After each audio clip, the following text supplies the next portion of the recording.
大家晚安，我是陈燕莹，欢迎来到新闻大白话。接下来这一小时，国内外大小事要用您听懂的话说给您听。现在介绍这一小时来宾，首先介绍是资深媒体人董志森，是大家好，以及国际政治专家赖岳谦老师。主持人好，各位朋友大家好。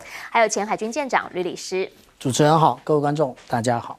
好，那首先带您来看到的是，现在呢，大家就在问，中方再次的把这个反击拿出来，同时呢，跟他们增加到125的关税啊。你会问说，美国不是增到145吗？啊，其实昨天川普他宣布的时候是125啦，后来是因为他的白宫幕僚跟媒体讲说，不好意思，总统忘了那个先前芬太尼20%要加上去，所以变成了145。但不管怎么样，中方的反击就是川普所说的125% 的关税，全面的报复传出，中方不止如此而已，债市的部分狂卖美债。好，这一回呢，他们存放在美国的黄金大概是2262吨，也传出说已经呢先从联准会的纽约分行运回北京，还有上海的金库保管。其实不是只有他们哦，德国这边呢说也酝酿1200吨的黄金储备要从纽约这边搬回来，因为没有人知道疯疯的川普会怎么样嘛。而且卖债的其实不止中方，还包括了日本，还包括了英国，说很有可能呢都是从这一次的债市里面大逃脱的其中之一。也因为这一些的债突然被卖掉，美国真的有害怕。殖利率往上飙的时候呢，美国的总统川普他们的顾问就讲了，关税喊卡90天，其实就是因为美债大跌，这呢其实就会影响到他们内部多了一些的紧迫感，所以不得不赶紧来做后面的90天相关的因应。然后呢，在网络上面也有人呢 po 出了这么一张图，讲说呢，这个是美国现在很喜欢迷因图嘛，就是自己在再制啊重置，说你看习近平开始在看他以前的那一本交易的艺术那一本书 The Art of the Deal， 那到底要怎么跟川普谈交易？因为他自认为他超会交易的，只是他的这一套现在放在中方不一定管用，因为中方现在流行的是一种民族主义。来看看这段谈话。应该说美国是一个美丽的国家，可它不应该像现在这样，动不动就要欺负你，让你就想对他大喊一声 “no”。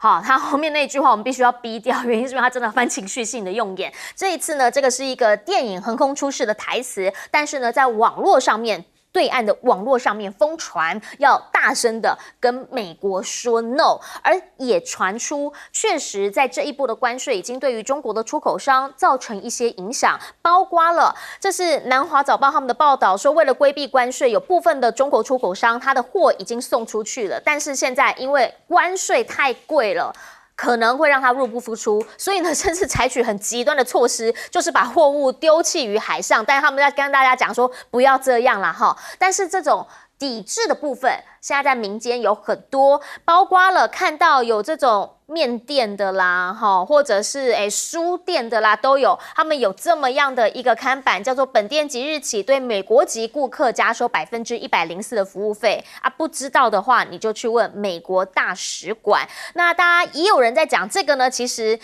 到底有多少美国人会付这笔钱，不知道，但这反映的是一种民间的情绪。只是呢，川普面对这样子的一个对网的压力，他的讲法叫做他们骄傲又自大。原因是因为呢，先前 Vance 是怎么讲的 ？Vance 就说：“你看看我们呢，对中国的乡巴佬借钱，然后呢去买那一些他们制造的东西，那这不是促进经济繁荣的方式。”这一句话，范斯乡巴佬这些关键字在对岸也是烧起来的。原因是因为他们讲说，你自己写的这个悲歌不就是在讲乡巴佬的故事吗？为什么现在你会用这样子的话来骂人呢？所以呢，他们讲这是无知又缺乏礼貌的话，也感到相当的悲哀。而川普呢，则认为现在其实有很多的事情要中国去做，所以他也希望赶紧打电话给我们会来回应。可是川普团队有讲，必须是中方主动，他们才会回应。但是对于中方来说，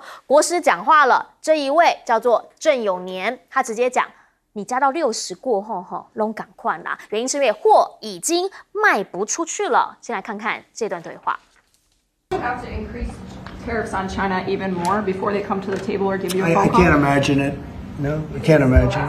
I don't think I'll have to do it. I don't think we'll have to do it more. We calculated it very carefully. Is there something specific that you would like China to do? There are a lot of things that I want China to do, and I'll be telling China what that is, not you.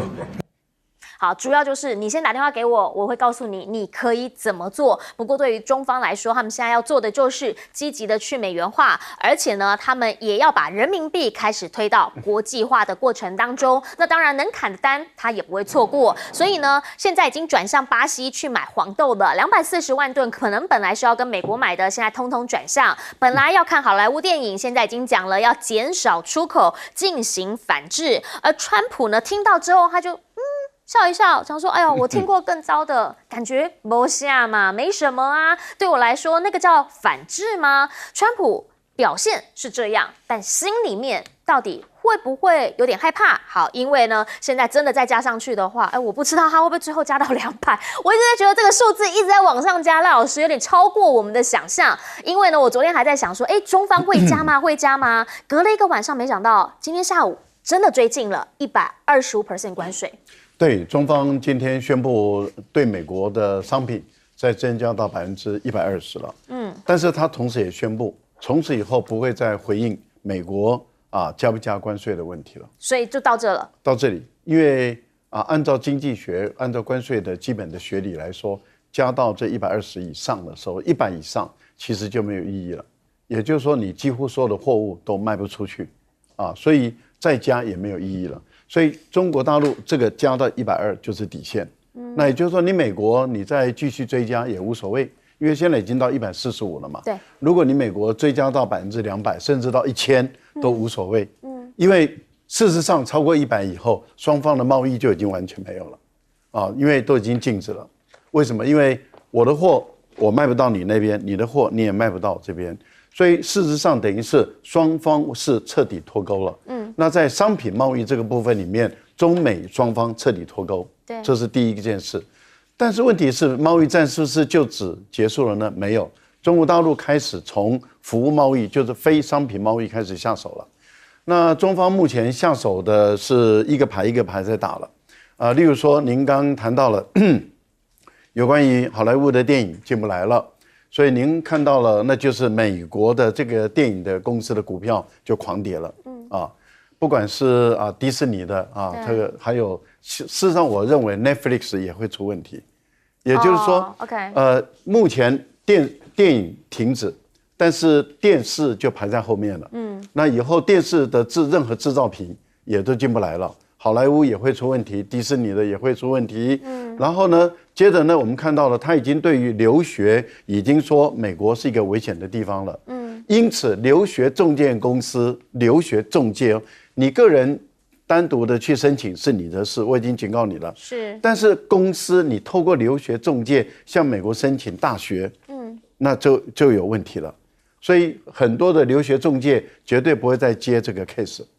他可以转说你最好到加拿大，如果你要到英语系的国家留学，你就到加拿大，或者是到英国，或者是到澳大利亚、到纽西兰，但是不要到美国去。也就是说，留学中介公司不会再接这个案子。还有就是旅行社，因为美国是高风险的一个旅游区，所以旅行社不会再组团去美国了。所以等于是美国未来在中国的这个部分的要赚旅游观光财的这个也没有了。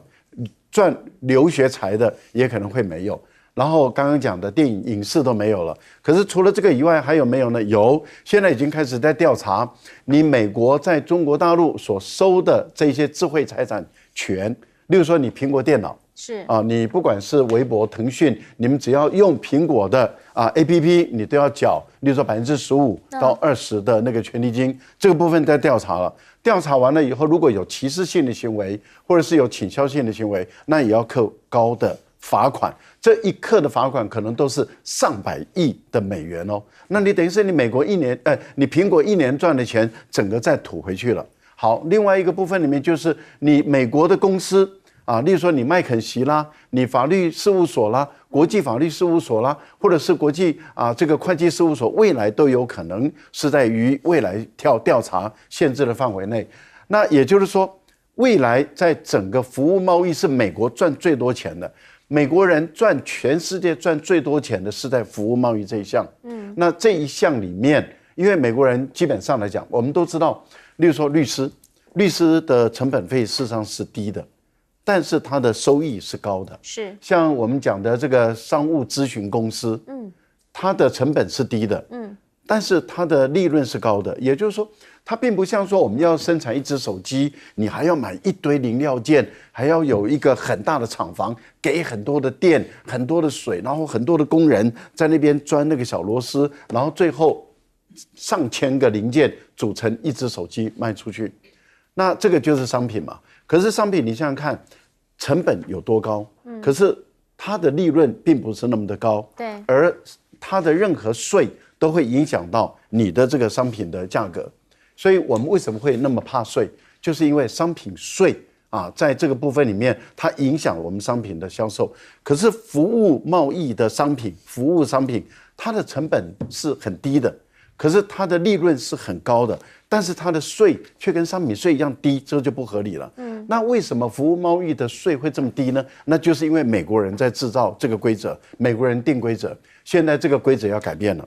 现在这个规则都可以根据法律，例如说欧洲有反歧视法、反取消法，那现在各国也都会用这种法律来对于你的服务贸易课税，而服务贸易每一年美国人赚了1万多亿美元，这个部分里面要从这个地方下手了。是好，请教一下董哥会怎么看？其实你可以看到，我们这几年来台湾很多人他有一个医美论啊，赖清德总统叫我们说不要医美。那现在我相信全世界都在医美，因为你的不确定性太高了吧？举个例子来讲，3天前，那时候川普宣布以后，然后股市大跌，美国也跌，对不对？然后就市场就传出一个说，川普好像要暂缓，白宫发言人马上出来讲，这是假新闻，否认，绝对没有。然后股票又上升了，结果第二天他讲完，第二天川普宣布我们就是暂缓，那你要相信谁？就没有一个人是可以相信的。现在全世界，尤其美国，没有一个人是可以相信的。连川普自己讲的话，你也不能相信他。那请问一下，全世界的秩序你要怎么去维持，对不对？好，那现在台湾呢？台湾现在很高涨了，我相信除了医美之外，还有依赖因为赖清德你在干什么？你们现在还在搞大罢免，这个一定是很多人心头的问题吧？那他们觉得说，美国已经延长了90天了，哎呀，总算疏解了。他们现在又要开始去大罢免了，礼拜六、礼拜天到处又要去宣讲了。那90天以后怎么办？各位朋友，你只要想一想看，现在只是把时间延后，你还是要碰到啊。政府有没有什么招数？他说我们在第一波可以跟美国碰面。昨天在立法院很多问题就被问到了，问到什么？你们要去跟谁谈？不知道啊。你们的赖总统讲他要脱中。要入北，他的北是哪几个国家？不知道，完全不知道。为什么？所有财经高官在立法院完全不知道。那你今天看到就是我们台湾其实是完全没有招数，没有办法，是他也是被突袭的。那我讲其实我们过去做了很多表态都是假的。蔡英文时代我们做了表态，我们吃了美猪，告诉我们就可以加入国际组织。没有啊！你们执政9年，哪有加入任何一个国际组织？但现在中方他们选择反制之后，他们就选择了一个上限到125，因为呢，他们也直接了明的讲了，超过60之后就没差了，所以呢，他们是选择完全脱钩，然后自己走自己的路了。没有错啊！现在因为中国到现在，川普其实他自己更忐忑不安啊。我做了这么多动作，依照我过去的谈判经验，我只要狠狠的捶你，你一定会有反应。现在中国大陆，他2018年他被你突袭。他已经知道说这个人是完全不可信任的，他答应你的东西，他没有一样会做到。是，那有什么谈判的条件？美国要跟我谈的人，那你换个总统好了。因为这个人是完全不可预测，他想怎么样就怎么样。那他只想我一定要打赢他想的是这样嘛。所以我们今天看到了川普，他现在其实是懵了，你知道吗？他觉得习近平怎么是这样？所以他一会儿赞美习近平，讲了那个。最后又开始讲说，哎呀，他们一定会打电话给我。那我们也知道，其实2018到现在，中国大陆已经改变非常多了。他现在的民族主义很兴盛了。你只要看前年全世界最轰动的手游是什么？黑神话悟空啊。今年呢最有名的电影是什么？哪吒他这是满满的中国因素，可是他在全世界这么做，他那个民主的自尊回来，这是一个很强的民族主义。那你现在你把习近平把中国猛打一顿以后，然后再来讲说，除非你来找我求饶，要不然我就怎么样怎么样，没有人做得到。我告诉你，中国大陆任何一个领导人都做不到，他做到了，他会被他的民众吐口水，对不对？那你川普现在显然你的战略是错误嘛？你现在把所有的东西都把它来怪罪中国大陆的话，那这对中国大陆来讲，很多人就觉得情况不是这样。那如果我们今天看到了，其实美国依赖中国大陆东西很多，就好像赖老师所讲，很多是服务业，很多是比较大家没有看清。以我们随便举个例子来讲，光上海就有1万家的星巴克。是。那我现在我要开始来整顿了，我要开始来收钱了。是。上海啊，光一个地方，你以为哇都是中国在赚你钱？不是嘛？你今天看到的东西都是你嘴巴在讲的，不是你讲的这样，对不对？你美国有多少麦当劳在这里？大家来讲啊，你可口可乐卖这里卖多少？还有马斯克，你在这边占了多少便宜？你是世界首富，你不靠中国，你有办法首富吗？所以我讲川普看了很多东西，就觉得我一定要占到便宜，你绝对不准有我的顺差。甚至新加坡，跟他是逆差，都被他克10%。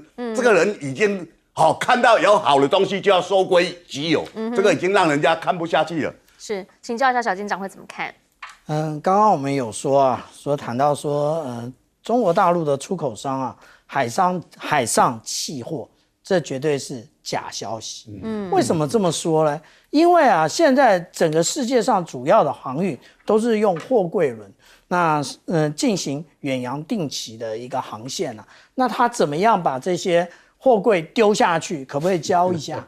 因为他们不是货柜这样子叠上去而已它有非常多固定的装置你要为了这个拆你真的以为船上的船员有很多让你拆吗？没有，一个正常的一个我们讲到说这种可以巴拿马极限级的这个商船，它船上的那个我们讲到舱面或者是轮机的，还有水手不超过30个人一起帮你把这个货柜丢下去，而且你那货柜可能在最下面你说可以拿上来丢，假消息。那我们所以现在就对于中国大陆有很多奇怪的想法那另外我们台湾也有很多的想法例如说我们有立委主张说我们现在要买美债当作筹码，是吗？你是筹码还是准备被割韭菜应该是被割韭菜吧？你认为说我们台湾有很多钱可以这么做那你说其实按照今天央行总裁的说法也就是我们的这个外汇存底的80%是美债那如果这样看，我们看去年也就是2024年12月我们外汇存底是5766亿如果以80%计算的话是4612亿哇，我们这真是不少可是站在中国面前，中国现在他们的美债是多少？是7610亿人家中国大陆都没有说我们直接拿美债来倒，我们台湾却说了。你真的有这种勇气吗？是谁给你的那另外我们刚刚还有提到有关于大豆的部分关于大豆的部分，其实中国大陆早就做好了战略准备。我们这样看那中国大陆有关于大豆的进口，美国其实只占了这个40%不到。那我们看最主要现在从哪进口？从巴西进口。现在甚至我们看到国际现货市场有一种说法，巴西的大豆准备要上涨了。为什么要上涨？因为大家都跟巴西买对不对？那大家都跟巴西买的时候，巴西上涨了。那川普本人他会不会受到压力呢？他当然也会有受到压力嘛。那我们讲到美债，以及我们等一会儿最下面一节会讲到有关于这一个川普的关税的部分其实现在大家实际上你已经磕到老百姓身上了，所以大家等着一定要看到第3节，你才知道这里面有多精彩。好，也要跟大家一个比较及时的商业数字啦。哈，原因是因为在美国纳斯达克他们的期指盘呢又开始往下跌了。主要的原因，我相信应该也是因为跟中方他们现在已经愿意不是愿意，就是已经提出了他们要把这个关税呢加到125%是会有关系的。原因是因为呢，川普其实多次的在跟习近平做喊话，一直跟他讲说，你不要报复嘛，我们来谈嘛，电话线会通嘛，你来跟我讲话嘛。其实呢，4月8号的时候喊过一次，说某个时候打电话给我，我会非常宽容。我们刚刚看到那个画面，他不是也才告诉媒体吗？昨天才刚讲的说，我会跟他讲具体的他可以怎么做。另外呢，其实他强调不会坐等习近平让步，因为呢一直以来被中国剥削占便宜。习近平现在他们中方明确的说，125会是一个上限，之后走自己的路，因为下个星期他即将要到越南、马来西亚还有柬埔寨这边来做访问，这是今年首趟的正式国事访问。那当然啦，如果说走出自己的路的话，其实呢就是大家调整一下，比如说内需市场该做什么，赶紧做上。比如说外贸的部分，Sanchez 来，西班牙首相来，这个时刻就非常重要的。现在呢，在今天其实是西班牙的首相 Sanchez 跟习近平进行会晤，两个人呢，除了有正式的会议要谈之外，他们还到了公园里面去散步。那当然走走看风景，过程当中还是聊一聊彼此对于国际情势又或者是战略上面有没有什么样的话的考量。习近平呢也在这场会议当中首度的在中美关税战之后对外发声，说不畏惧任何无理的打压，特别是反对单边的加征关税。贸易战再次强调不会有赢家，而他们要做的就是维持国际的贸易秩序。其实呢，美国的财长他是这样子跟西班牙讲的，说你那可小心一点，跟中国走太近，如同自割咽喉。那西班牙这边怎么说呢？他们的食品大臣说，我们跟中方是维持良好的贸易关系，我们不仅希望维持，还希望扩大这一些关系。其实欧盟这边他们已经在先前有25%的关税反制回去，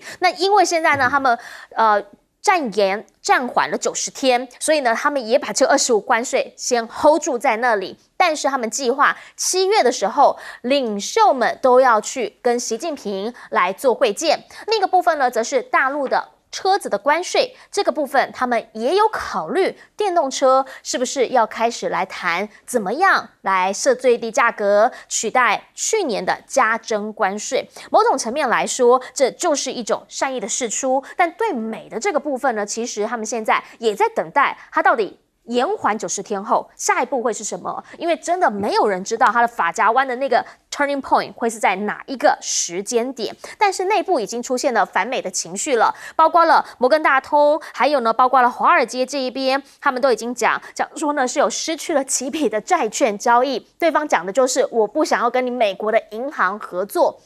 原因就是因为你的不确定性很高嘛，再加上呢，本地又不是没有银行可以合作，那会不会因为这样，投行在美国华尔街这边的生意就会迅速的被削减呢？同时呢，大摩也呼吁中方是不是将美国以外的国家关税降到0？这是来自 Morgan Stanley 他们的首席经济学家的建议。好，毕竟啦，你其实也有内需市场嘛，对不对？那内需市场未来5年可以增加个30%到3兆美元。如果你降到0的话，这个其实跟你地缘政治也大大有关系。而现在因应川普的关税，纽西兰总理他要推的是跟欧盟还有 CPTPP 的合作。大家要知道 CPTPP 早就被美国给退出了，也川普的时候退出嘛，他叫 TPP 退出之后才变 CPTPP 嘛。那所以现在呢，大家说了，那我们大家都加到这里面来，那这就会变成是什么？是一个没有美国的世界。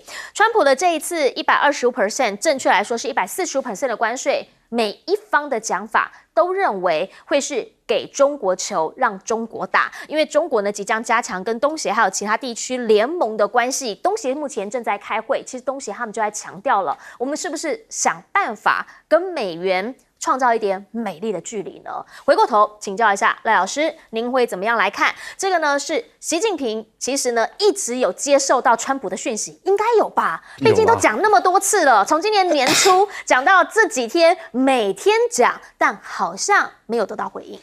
你想，如果说有一个人一直对我们不礼貌啊，就是对你不礼貌，或者是说啊，他讲话翻来覆去，或者是他一直不停的在说谎啊，或者是他甚至羞辱你啊，那你还要主动的去跟他打电话联络，然后最后他打压威胁你啊，然后你在这样的一个环境下，你还主动的去跟他联络，你如果做这个动作，等于是你是求饶，而且你会让他更瞧不起你，他会更欺负你啊。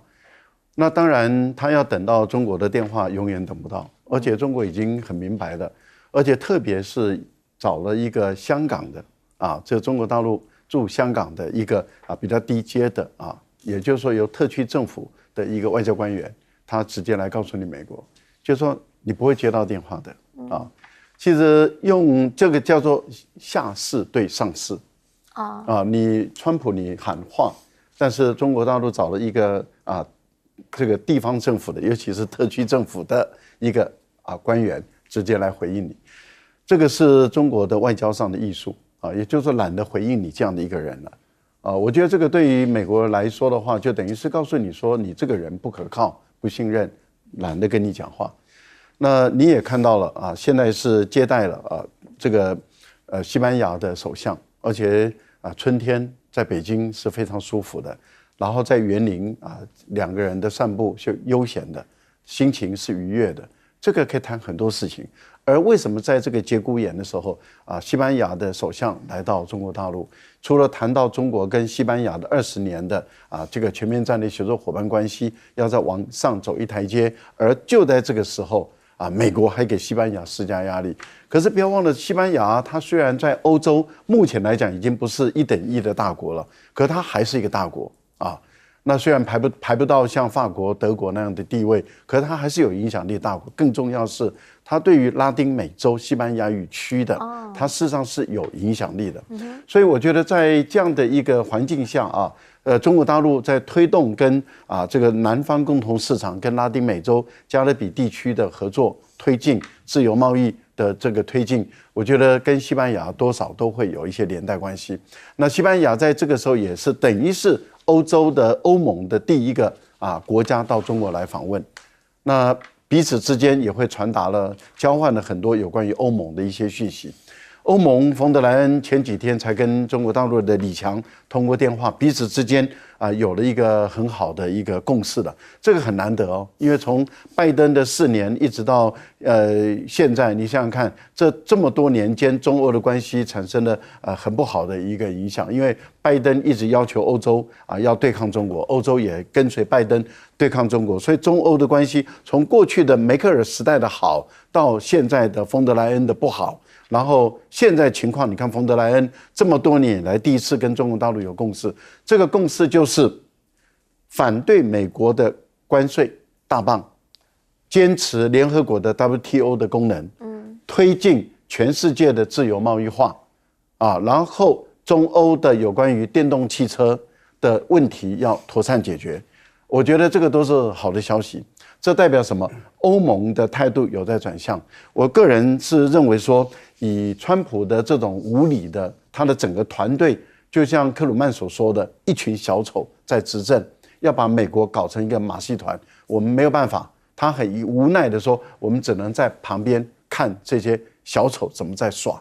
坦白说，那是一种很凄凉、很无奈的一个美国的知识分子，面对于这样的一个小丑所组成的政府团队，他们真的觉得好悲哀啊。请教一下董哥怎么看？我们可以看到其实在美国之外的很多国家，他们也在想办法，就是说你碰到川普这样，虽然他延缓了90天，但你接下来怎么办？是眼前可以看到了，过去跟他签 FTA 的加拿大跟墨西哥还是维持25那你如何自处？大家已经知道的，美国是最不可靠的，川普是最不靠谱的，这是最清楚的一个信息那今天碰到欧洲这些国家，他们其实已经被川普羞辱到，这上任这50几天来都被他一再的羞辱。那现在虽然暂缓，但是其实大家还是有因应之道，因为你最终你到美国，他就是要用这个来课你税的话，你当然要找周边的一些国家或者哪些市场是可以进入的嘛。那我们可以看到了，中国大陆这些年来，他从过去的金砖然后上合然后大家也看到了过去整个东南亚的东盟这些组织，其实大家互相有一些依赖，有一些关税上的减免或者零关税甚至都有。所以你今天看到他们我们如果大家寻求不要那么的靠近美国的话，其实自己还是有一个生存之道啊。那今天美国怕的就这样啊。如果全世界都联合起来对付我，而且跟中国大陆在一块的话，对他来讲情何以堪？所以你要看一个场面完全不一样。半年前，欧盟认为说中国的电动车太强了，那开始抵制，就说给你们课35%的关税，那欧盟那时候还很无耻的要求中国人交出电池的配方，我才可以给你减税，那时候是很无耻、很大胆的。你知道那时候课这税里面？他的组织里面讲话最大声是谁吗？法国跟西班牙，他2个是最坚持一定要课重税。后来中国大陆说你要课重税，对不对？法国你们卖酒嘛，酒后不开车啊，各位朋友不要卖给18岁小朋友。你知道，法国你卖酒好，我现在开始针对你的酒，对不对？西班牙你卖猪好，那我现在针对你的猪肉，西班牙猪肉全世界最好啊，大家认为是这样。克了以后你就知道啊，你要克我，我也只能克你。大家也应该很了解，就是说如果跟中国大陆打交道的话，中国人有句话，来而不往非礼也。我不会去生事去惹你，去干嘛？可是你一直对付我，尤其是美国，你这种态度3番2次，那过去被你们骗了多少次？从川普2018年打了这个中美贸易大战，到拜登时代，每天没事就骗习近平要打电话给他。打了5、6次，你还不是照样在资助台独，还不是在拉帮结派，来对付中国大陆？你那时候讲的那5点，每一点你都在委婉，结果每次就要骗我打电话给你，然后再对外跟人家讲说，你看，哎呀，习近平打给我，我跟他见面了，怎么样，都是假的。那现在川普是更过分，川普是一边要占你便宜，一边要奚落你，还又要打你。你看他这次的手段就是，我先痛打你一顿，然后告诉你，你赶快来跟我求饶。你来的话就叫求饶，然后他可以交齐器械，跟他国人讲，你看习近平怕了嘛，对不对？你看我做对了嘛。那你今天的话，你要想想，人家他也是一国元首，习近平他怎么去面对他的民众？美国打我，我就赶快打电话给他求饶，我还能做人吗？各位想想看，将心比心，川普把他过去在商场那一套。商场可能有些人为了跟他做生意，常常是被川普欺骗了。川普就是靠欺骗起家的嘛。那骗一骗，他就赖账，然后就跟你来这一套。所以我们今天如果很清楚这个人的本性，他现在带领一个国家，那这个国家被周遭的人慢慢的疏远，然后遗弃的话，那也不足为奇了。是，来，请教小舰长。董哥刚刚说川普是靠着欺骗啊，他除了欺骗之外，他就是极限施压。那我们从这一次的关税我们就看得到，可是极限施压要有一个前提啊，就是你本身必须没有弱点，没有短板，被人家刺到。这一次就是我们上一节讲到，不就是美债出了问题吗？那现在其实我们来看到这个问题不是只是针对中国大陆而已，这一次他们其实针对的，也就是我们看到税最重的，也就是颜色越深的地方那也就是我们可以看到整个中国大陆加上东南亚国协都是这一次的重灾区。那既然是重灾区的话，这重灾区有没有什么的特点？其实我们看到这个重灾区正好就是 RCEP 的主要的成员都在这里。RCEP 可不可以自给自足呢？其实我们看到有关于现在的这一个东盟的一个主席国，也就是马来西亚，那他的一个首相安华，总理安华他就直接讲了，说其实他们要建立统一的一个地区阵线，然后呢必须来强调这个东南亚国协，也就是东盟它的主体性的部分那另外呢，这一个时间点大家都认为对中国大陆是不利的，但是我们换一个角度来想，就是我们刚刚讲到的，你是不是能够绕过，也就是其实，现在对于中国大陆来讲，是不是最好的战略机遇呢？也就是之前一直要去美元化，去不了，现在不是正好去美元化的时间吗？其实啊，我们这样讲啊，这个纽西兰果然是一个很会做人的国家啊，他就讲说，哎呀，我们可以啊，透过 CPTPP 啊来解决这个问题啊。你 CPTPP 美国已经退出了，你有什么东西要运往加拿大？你有什么东西要运往墨西哥？没有吧？你大部分的都是卖给这边的这个东南亚国协的国家吧？不是这样吗？其实也就是你真正要交往的是 RCEP 的国家，所以啊，我们这样讲，其实对于纽西兰来讲，或者是对于澳洲来讲，如何的跟 RCEP， 这就是这些东南亚国协的国家抱紧抱团在一起，然后跟中国大陆友善的交往，才是解决现在贸易的最佳的途径。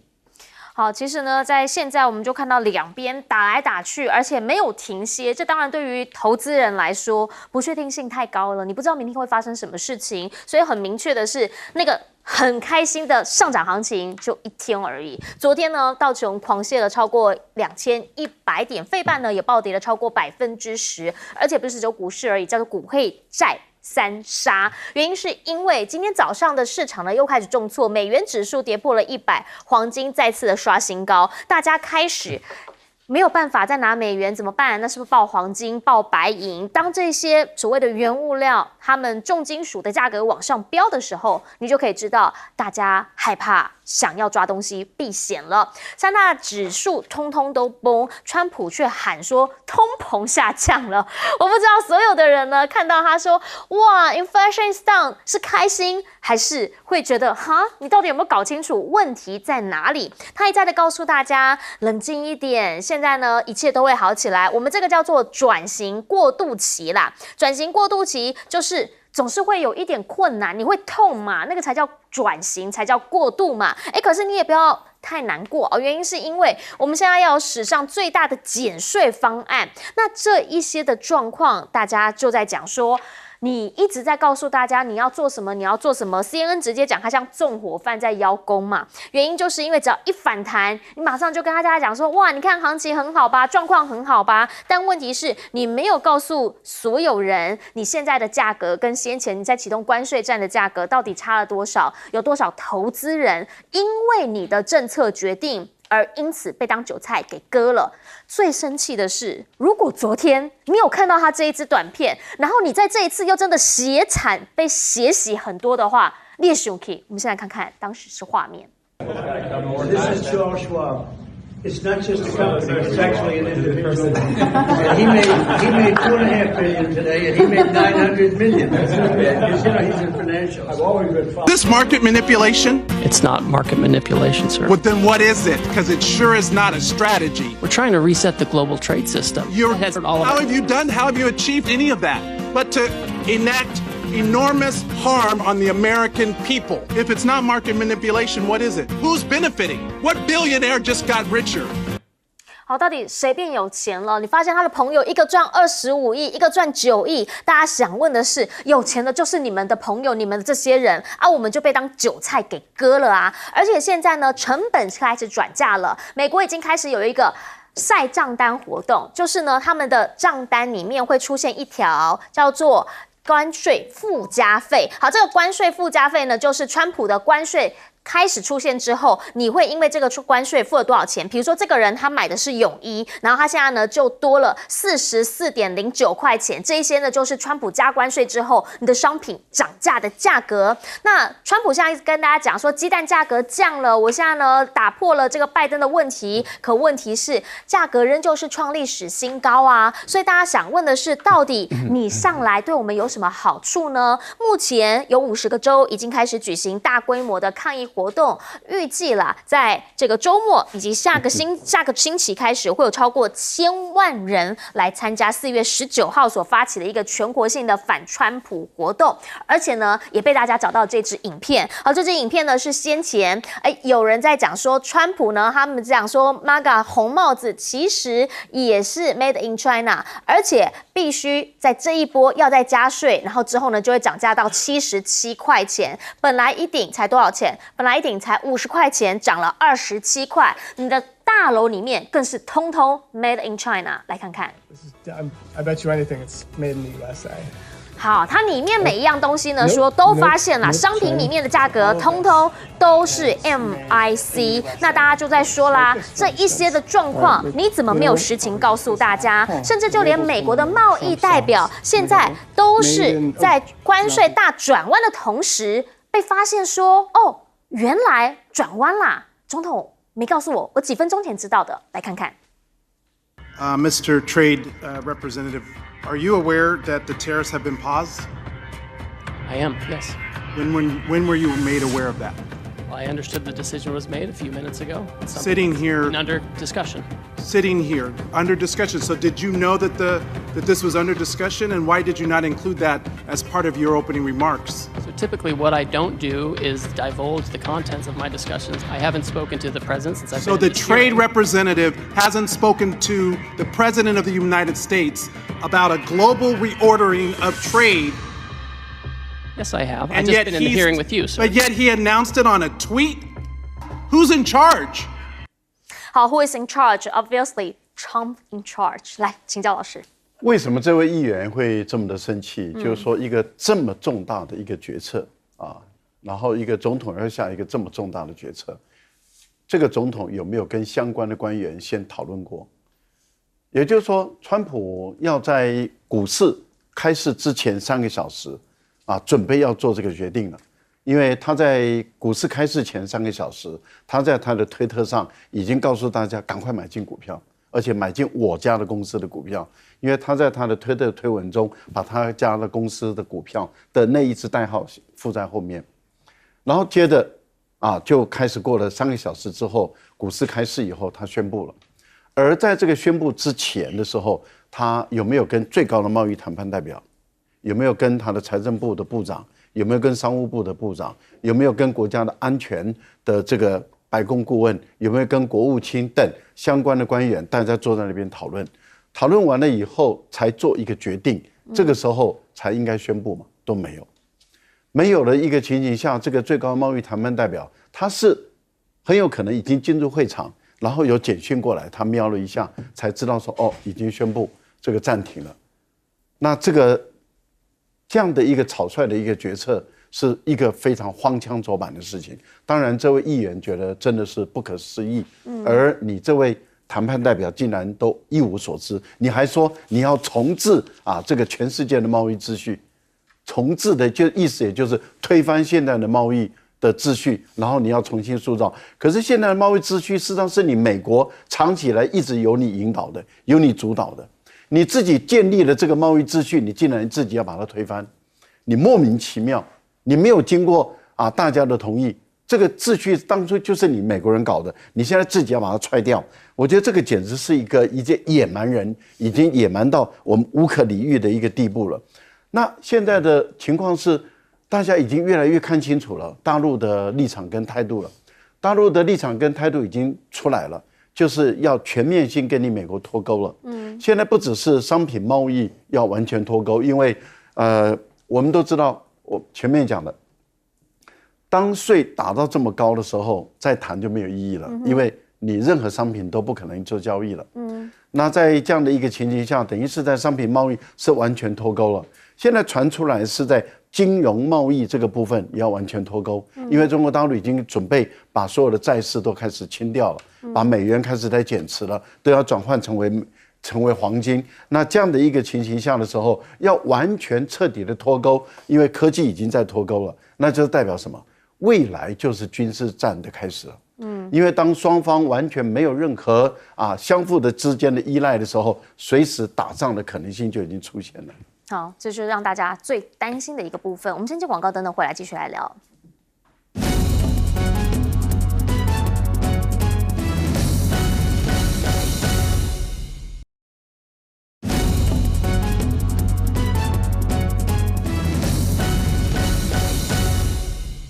好，我们讲到在川普的部分呢，他其实一直以来都告诉大家，这个是转型过渡，但是美国人的被剥夺感已经开始出现了。请教董哥。其实大家可以看到美国的那个情况，今天高盛投资有一篇文章啊，他说美国其实他这些普通的东西36%是要靠中国大陆的，那他举出了哪一些东西？比如说你的折叠伞、保温瓶，然后还有一些仿真花，还有木质的那种衣架，那最多的还是 LED 灯啊，都便宜的不得了。是，那这些都是我们生活必须的，就好像刚刚你看到那个影片整个川普自己的家里面都是这些东西啊，因为你跑不掉，你戴的帽子也都是，为什么？因为中国大陆便宜，那他赚你没有很多啦，川普去把它夸大。其实美国赚的才多，包括服务的，或者包括他，比如说我们台湾大家讲精研做电子业都怎么样？大家知道叫做毛三到四，毛利只有3%到4%，真正赚的都被美国人，因为设计是他们嘛，对，我们只是代工嘛，那他们到处去夸大说，都被你怎么样了？没有，其实不是这样啊，真实的情况绝对不是这样。所以当你把这个东西，去跟中美的贸易做成这样的对抗的话，对美国人的伤害很大，尤其那中下阶层，他们都投票给川普那他们现在的东西就加价了，生活真的过不下去了。好，我们先进一下广告，等等回来请小舰长来帮我们总结。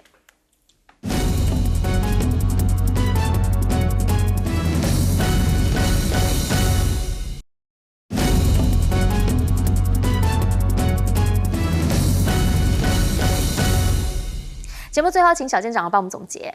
我们刚刚讲到说，有关于这一次的这个突然又暂停90天，到底有没有人内线交易啊？那我们刚刚看到的是民主党的众议员在提出质询，那我们直接来看这一个他当天的 K 线图，为什么会有这2点，然后特别突出？大家都是听了川普的话吗？我才不相信呢。那为什么这中间都没有买盘呢？就这买盘这么清楚呢？这个才是要好好查的啊！大家不要在那边觉得，哎呀，这些人都是冰雪聪明，不，内线交易。那另外我们刚刚这边还有另外一件事情，也就是川普多么的不可测啊！他当初不是说非法移民通通都要遣送回国吗？现在改了，现在已经说，你如果是在农场或者是在饭店工作的员工啊，你可以不必被遣返。所以我们看这个川普讲的任何的话，还是让子弹先飞一下。这个飞一下代表的是什么？他才是真正的麻烦制造者啊！这个就是我刚刚提到的战略机遇。什么时候中国就趁这个时候站在道德的制高点变成全世界的领头羊跟捍卫者，而不是跟川普一样，只是为了自己的利益，然后来割韭菜，割全世界的韭菜，